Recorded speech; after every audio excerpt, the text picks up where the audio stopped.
Bonjour, la vidéo d'aujourd'hui traite le basculement frontal et latéral du chariot élévateur de bateau. Il s'agit bien d'un extrait de concours XENS PSI 2012.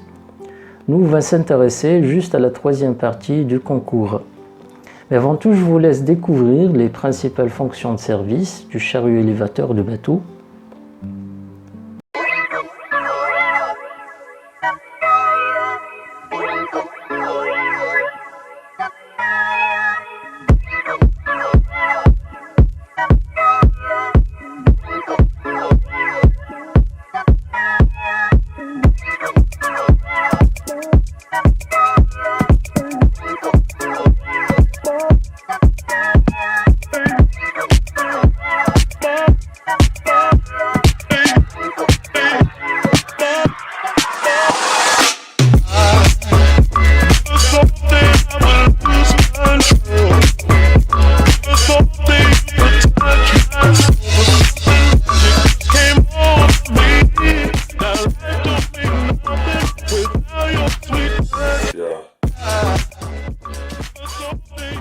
On va adopter l'enchaînement suivant. On commence alors par la mise en situation du chariot élévateur, en expliquant ainsi la problématique à traiter. Puis on va définir la position du centre de gravité du contrepoids pour minimiser les risques de basculement. Après, nous allons déterminer la décélération qu'il faut imposer au chariot élévateur afin d'éviter tout risque de basculement frontal, même avant l'arrêt total de l'engin, c'est-à-dire durant la phase de freinage. La dernière partie sera consacrée au basculement latéral. L'objectif est de déterminer la vitesse maximale avec laquelle le conducteur ou bien le cariste il peut parcourir un virage sans risque de basculement latéral. Afin de garantir les conditions de sécurité, il est nécessaire d'optimiser le déplacement du chariot en ligne droite, en virage ou en phase de freinage. Le principal danger auquel est confronté le conducteur ou le cariste est le basculement du chariot. Ce basculement peut être latéral ou frontal. Alors dans cette partie, on va essayer de chercher la position du centre de gravité du contrepoids de telle façon à minimiser le risque de basculement. Notre système il est formé par le chariot de centre de gravité G1, la pièce grise, ce qu'on appelle un tablier de centre de gravité GT, GB c'est le centre de gravité du bateau et le GC c'est le centre de gravité de contrepoids. En principe, le centre de gravité doit se trouver à l'intérieur de la surface d'appui. Il est formé par le point I3, I4. Ce sont deux points d'appui au niveau des roues avant. Le troisième point, c'est le centre de l'essieu arrière. Donc le centre de gravité il doit se trouver à l'intérieur, donc pour éviter le risque de basculement. Mais sinon, si le centre de gravité se déplace à l'extérieur du triangle de stabilité, bien ce qu'on appelle aussi le triangle de sustentation, donc là on aura tout simplement un basculement frontal vers l'avant de notre chariot élévateur.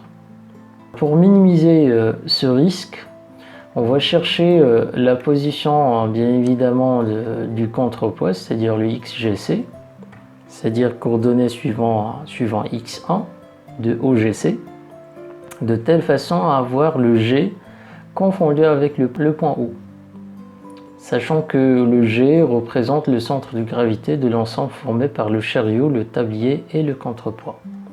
Donc là on va essayer d'appliquer la formule du barycentre avec OG égale 1 sur la sommation de MI avec I variable de 1 jusqu'à N. Dans notre cas, N est égal à 3 puisqu'on a 3 entités. La sommation des MI OGI, on va essayer de projeter sur X1 puisqu'on cherche le XGC. Ça me donne 1 sur la masse totale, c'est-à-dire la somme des 3 entités, le chariot, le tablier et le contrepoids. la sommation de MC OGC plus MT OGT plus M1 OG1. On va essayer de projeter sur X1. Ça me donne par la suite MC XGC plus MT XGT plus M1 XG1. Et puisque O il est confondu avec G, donc la projection sur X1, ça donne un 0. Le résultat final de XGC est égal à moins la somme de MT XGT plus M1 XG1 sur la masse du contrepoids.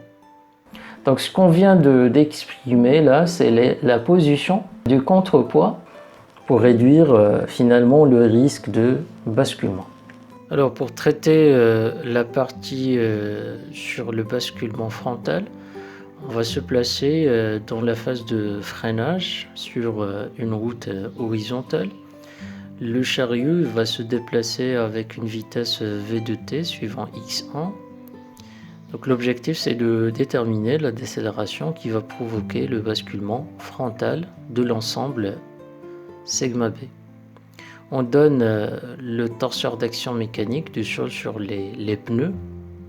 On suppose que la masse et l'inertie des roues sont négligées. On donne aussi le vecteur décélération de l'ensemble sigma b dans son mouvement par rapport à R0 est égal moins la décélération suivant x1. Donc on va essayer de répondre à la question numéro 2 en appliquant le PFD à l'ensemble sigma b au point I4. Je vais commencer par le graphe d'analyse. Il existe 4 actions mécaniques appliquées par le sol sur les quatre roues. Mécanique de l'apesanteur sur l'ensemble sigma au point d'application G, c'est-à-dire le centre de gravité. Il y a aussi l'action mécanique de l'apesanteur sur le bateau au centre de gravité GB, frontière d'isolement en vert. Et ça va me donner 4 actions mécaniques entre le sol et les 4 roues. Il y a 2 actions mécaniques de pesanteur. Le bilan des actions mécaniques sur l'ensemble sigma b, il me donne 4 actions mécaniques de contact entre le sol et les 4 roues, plus les 2 actions mécaniques de l'apesanteur. Le théorème de la résultante dynamique à l'ensemble sigma b, c'est la somme des forces extérieures appliquées sur l'ensemble sigma b est égale à la masse totale fois le vecteur décélération. D'accord ?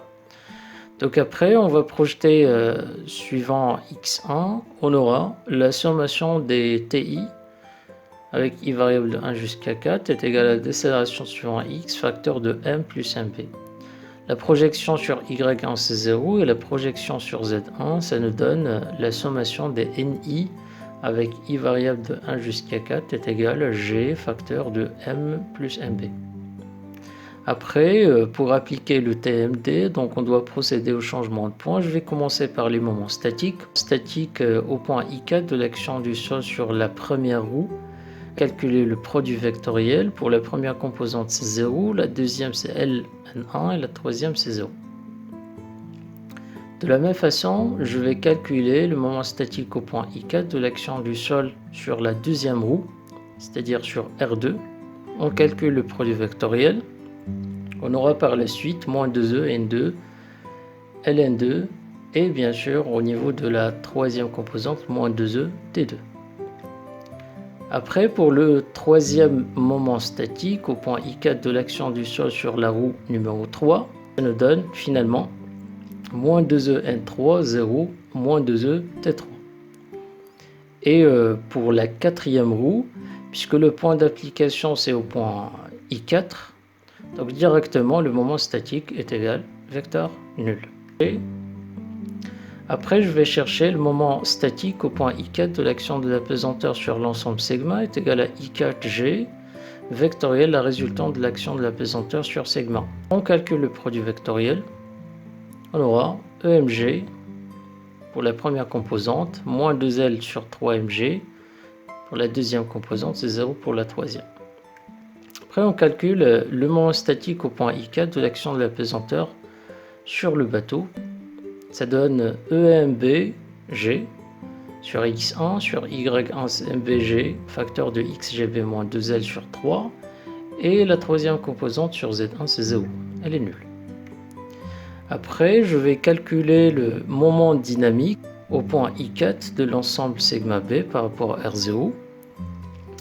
Je vais commencer par le moment dynamique au point I4 du bateau dans son mouvement par rapport au référentiel galiléen R0. Donc là, je vais procéder au changement de point entre le centre de gravité GB et le point d'application, ou bien le point où on veut chercher le moment dynamique I4. On calcule le premier vecteur, c'est-à-dire le moment dynamique au point GB est égal à la dérivation vectorielle du moment cinétique au point GB par rapport à R0. On exprime par la suite le moment cinétique est égal à la matrice d'inertie produit matriciel avec le vecteur rotation. La matrice d'inertie, bien sûr, elle est exprimée au centre de gravité GB du bateau. Est égal vecteur nul, puisque le bateau il est en mouvement de translation par rapport à R0. Ça veut dire que son vecteur rotation elle est nulle. Du coup, le moment dynamique au point GB du mouvement du bateau par rapport à R0 elle est nulle aussi. Donc reste à déterminer la deuxième expression, c'est-à-dire le produit vectoriel entre le vecteur position I4GB et la résultante dynamique. On exprime le vecteur position I4GB, la résultante dynamique du bateau par rapport à R0, c'est la masse du bateau, enfin le vecteur décélération, puisqu'on est dans la phase de décélération. Donc c'est moins mb fois la décélération suivant x. Après, on calcule le produit vectoriel. On aura, pour la première composante, c'est 0. La deuxième composante, c'est moins mb, la décélération suivant x facteur de h plus zgb. Et la troisième composante, c'est moins e mb fois la décélération suivant x. Après, je vais calculer le moment dynamique au point I4 de l'ensemble sigma dans son mouvement par rapport à R0. On va procéder au changement de point à travers le centre de gravité. On exprime le moment cinétique qui est égal à la matrice d'inertie au point G de l'ensemble sigma produit matriciel avec le vecteur rotation de sigma par rapport à R0 est égal à 0, puisque le mouvement de sigma par rapport à R0 est un mouvement de translation. Du coup, le moment dynamique au point G est égal à un vecteur nul. Pour la deuxième expression, c'est-à-dire I4G vectoriel la résultante dynamique, on va exprimer le vecteur position, I4G vectoriel la résultante dynamique. On calcule le produit vectoriel, on aura les trois composantes. Après, finalement, on obtient l'expression finale du moment dynamique au point I4 du mouvement de l'ensemble sigma B par rapport à R0. On trouve pour la première composante c'est 0, la deuxième composante c'est moins la décélération facteur de h, facteur de la masse totale, m plus mb zgb.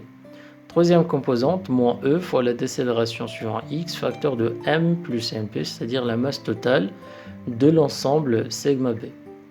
On va poser notre TMD, notre théorème du moment dynamique, appliqué à l'ensemble sigma b au point I4. Et par la suite, on projette sur X1, sur Y1, sur Z1, le résultat final, c'est-à-dire les équations qu'on obtient à partir de l'application du PFD au point I4 sur l'ensemble sigma B. Pour le TRD, on a trouvé deux équations. Pour le TMD, projection sur X1, la projection sur Y1 et la projection sur Z1. Donc ça fait 5 équations. La question numéro 3, on va poser quelques hypothèses simplificatrices pour réduire le nombre d'inconnus au niveau du contact entre le sol et les roues. Il y a normalement 4 actions mécaniques au point I1, I2, I3 et I4. Pour chaque point de contact, il y a une composante tangentielle et une composante normale. Ça fait au total 8. La première hypothèse, ça concerne le plan de symétrie OX1, Z1.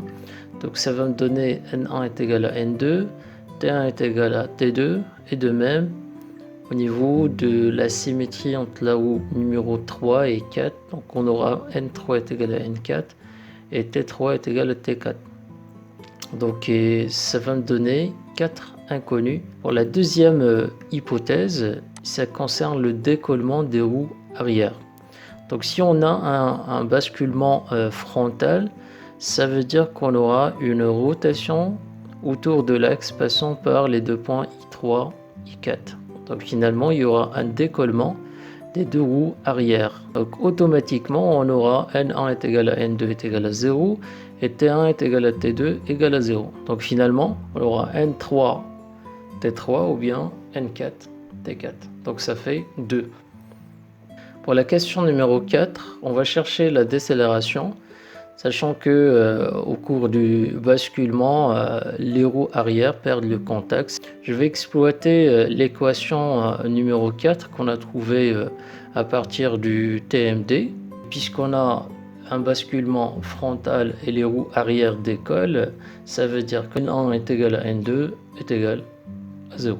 Après simplification, l'expression de la décélération limite provoque le basculement frontal est égal à G facteur de MB facteur de 2L sur 3 moins XGB plus 2L sur 3M sur H fois M plus MB facteur de H plus ZGB.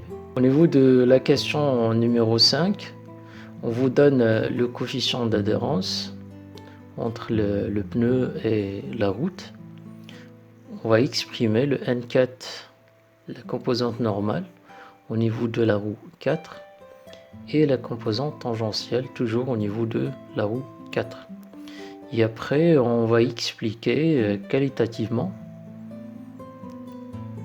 comment peut-on avoir un basculement avant le glissement. Là, je vais exploiter les deux équations qu'on a déjà déterminées à partir du TRD. Et puisqu'on a dit qu'on a un plan de symétrie OX1, Z1, on a supposé qu'on est dans la phase de basculement. Donc les roues arrière elles décollent. Donc N1 est égal à N2 est égal à 0, T1 est égal à T2 est égal à 0. Là je vais remplacer au niveau de l'équation 1 et 2, puisque T1 est égal à T2 est égal à 0 et le T3 est égal à T4. Donc là, ça va me donner 2T4 est égal à décélération limite facteur de M plus MB. Au niveau de l'équation numéro 2, on a N1 est égal à N2 est égal à 0, N3 est égal à N4. Donc ça me donne 2N4 est égal à G facteur de M plus MB. On exprime le T4 et le N4. Après, on va donner la condition pour avoir le basculement avant le glissement. Donc là, je vais exploiter les deux expressions de T4 et de N4. Je vais calculer le rapport entre la composante tangentielle et la composante normale. Ça me donne une expression en fonction de la décélération limite sur l'accélération gravitationnelle. Alors là, je vais tracer ce qu'on appelle le cône d'adhérence. D'accord ? Et après, je vais me placer à la limite de glissement.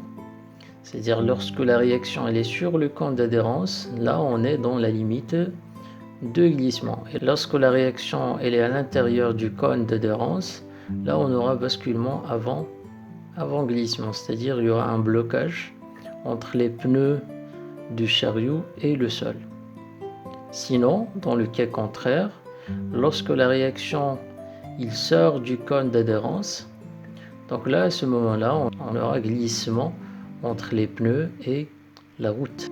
Donc ce qu'il faut comparer, c'est le rapport entre la décélération limite et l'accélération gravitationnelle et le coefficient d'adhérence.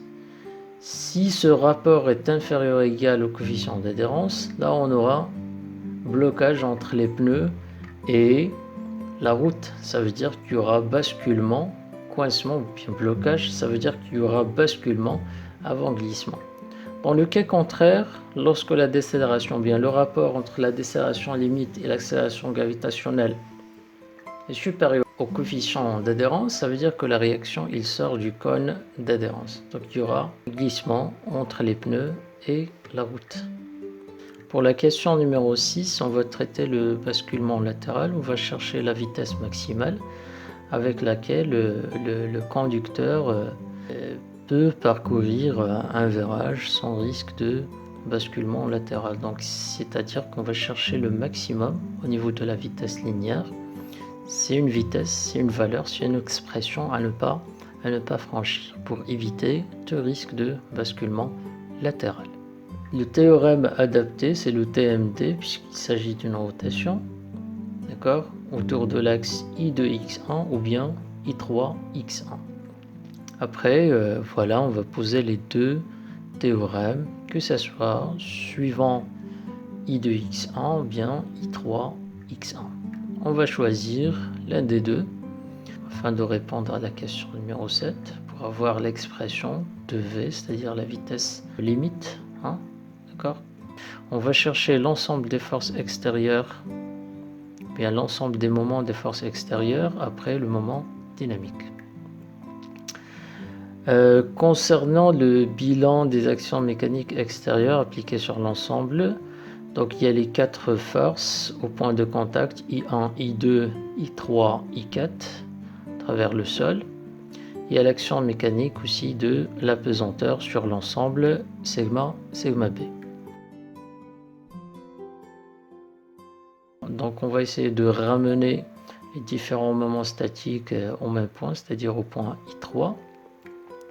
Je vais commencer par le moment statique au point I3 de l'action du sol sur R1. On trouve 2EN1, LN1, moins LT1. Pour le moment statique au point I3 de l'action du sol sur R2, on trouve une composante sur Y1, une composante sur Z1. Pour le troisième moment statique au point I3 de l'action du sol sur R3, le I3 c'est le point d'application, donc ça va me donner vecteur nul. Pour la quatrième action mécanique, c'est celle appliquée par le sol sur la roue R4 au point I3, on va procéder au changement de point, on calcule le produit vectoriel, après on aura une seule composante sur X1. Par la suite, on trace le bilan des calculs qu'on vient de faire.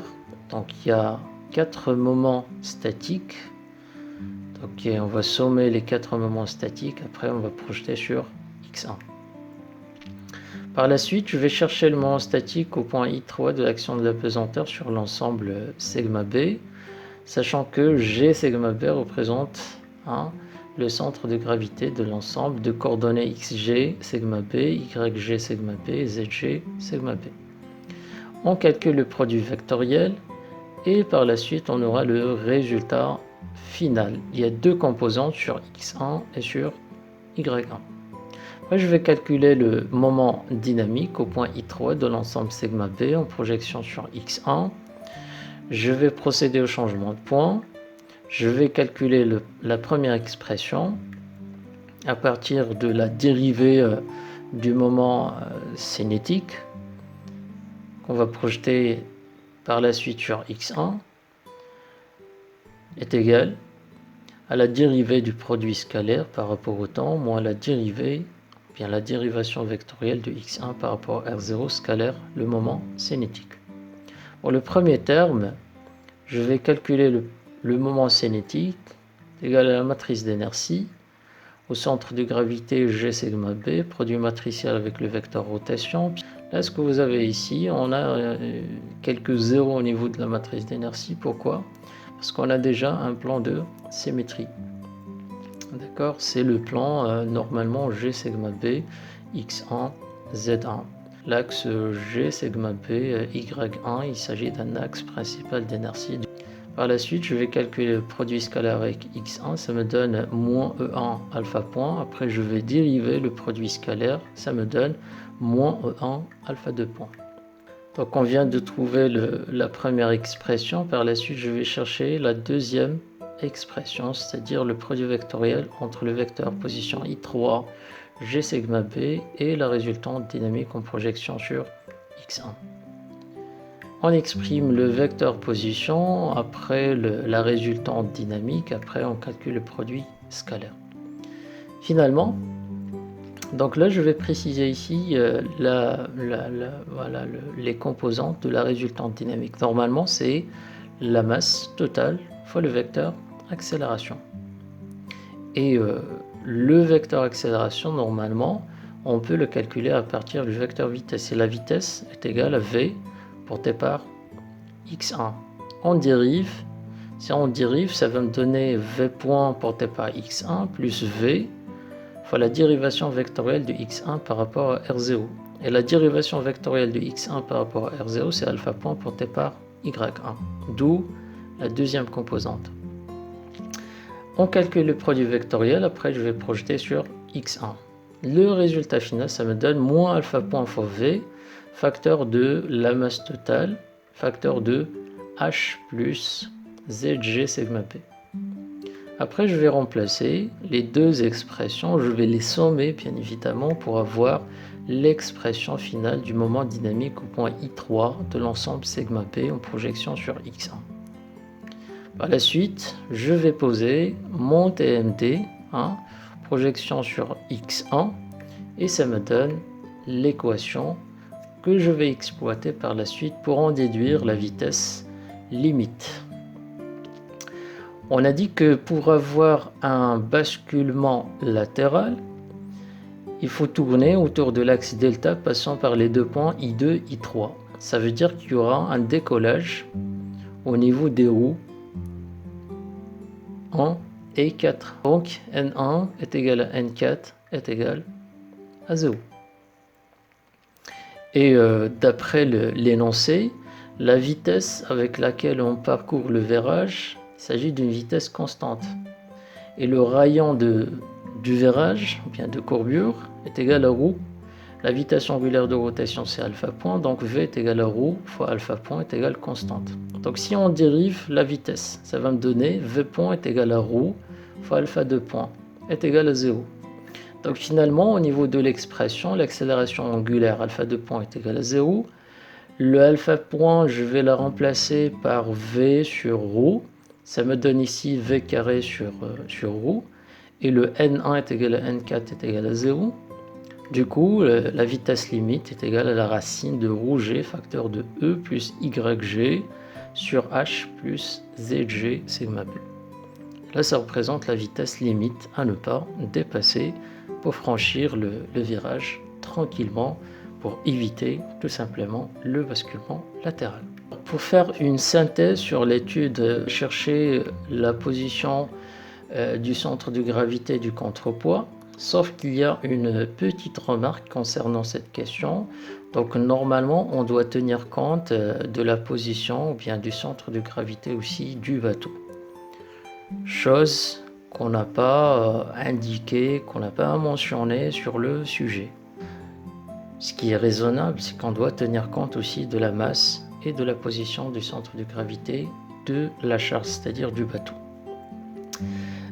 Au niveau de la deuxième partie, on a traité le basculement frontal, on a cherché la décélération qu'on doit imposer au chariot. Elle est en fonction de la position de la charge, c'est-à-dire la position du centre de gravité de la charge, XGB, ZGB. Elle est en fonction aussi de la masse de la charge. Après, pour la troisième partie, on a traité le basculement latéral, on a cherché la vitesse limite à ne pas dépasser pour parcourir le virage tranquillement, sans risque de basculement latéral. Voilà, merci de votre attention et la prochaine vidéo.